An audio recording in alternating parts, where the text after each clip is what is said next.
ಪಹಲ್ಗಾಮ್ನಲ್ಲಿ ಹಿಂದೂಗಳ ನರಮೇಧಕ್ಕೆ 26 ಅಮಾಯಕರು ಪ್ರಾಣವನ್ನೇ ಕಳೆದುಕೊಂಡಿದ್ದು ಅಪ್ಡೇಟ್ ಸಿಗ್ತಾ ಇದೆ. ಪಹಲ್ಗಾಮ್ ದಾಳಿ ಬಳಿಕ ಉಗ್ರರ ವಿರುದ್ಧ ಸೇನೆ ಆಪರೇಷನ್ ನಡೆಸಲು ಮುಂದಾಗಿದ್ದು ಉಗ್ರರ ಮನೆಗಳನ್ನ ಹುಡುಕಿ ಭಾರತೀಯ ಸೇನೆ ಧ್ವಂಸಗೊಳಿಸ್ತಾ ಇದ್ದು ಶ್ರೀನಗರದಲ್ಲಿ 63 ಮನೆಗಳನ್ನ ಗುರುತಿಸಿ ಪೊಲೀಸರು ರೇಡ್ ಮಾಡಿದ್ದಾರೆ.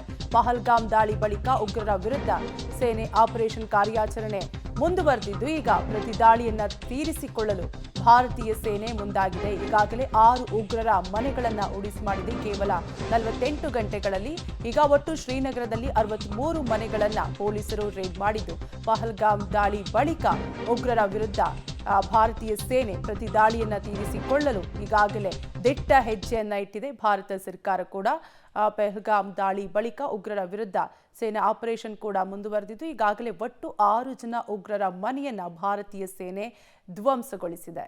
ಪಹಲ್ಗಾಮ್ನಲ್ಲಿ ಉಗ್ರರು ಪ್ರವಾಸಿಗರ ಹತ್ಯೆಯನ್ನ ಮಾಡಿದ್ರು. 26 ಅಮಾಯಕರು ಪ್ರಾಣವನ್ನ ಕಳೆದುಕೊಂಡ್ರು. ಈಗ ಈ ದಾಳಿಗೆ ಸಂಬಂಧಪಟ್ಟಂತೆ ಭಾರತ ಸರ್ಕಾರ ಆಗಿರಬಹುದು, ಭಾರತೀಯ ಸೇನೆ ಕೂಡ ಪ್ರತಿ ದಾಳಿಯನ್ನ ತೀರಿಸಿಕೊಳ್ಳಲು ಮುಂದಾಗಿದ್ದು ಈಗಾಗಲೇ 6 ಉಗ್ರರ ಮನೆಯನ್ನ ಭಾರತೀಯ ಸೇನೆ ಉಳಿಸಿ ಮಾಡಿದ್ದು ಉಗ್ರರ ಮನೆಗಳನ್ನ ಹುಡುಕಿ ಸೇನೆ ಧ್ವಂಸವನ್ನ ಮಾಡ್ತಾ ಇದೆ. ಈಗ ಶ್ರೀನಗರದಲ್ಲಿ 63 ಮನೆಗಳನ್ನು ಕೂಡ ಗುರುತಿಸಿ ಪೊಲೀಸರು ರೇಡ್ ಮಾಡಿದ್ದಾರೆ. ಒಟ್ಟಾರೆಯಾಗಿ ಉಗ್ರರ ವಿರುದ್ಧ ಸೇಡನ್ನ ತೀರಿಸಿಕೊಳ್ಳಲು ಪ್ರತಿ ದಾಳಿಯನ್ನ ತೀರಿಸಿಕೊಳ್ಳಲು ಈಗಾಗಲೇ ಭಾರತೀಯ ಸೇನೆ ಸನ್ನದ್ಧವಾಗಿದೆ.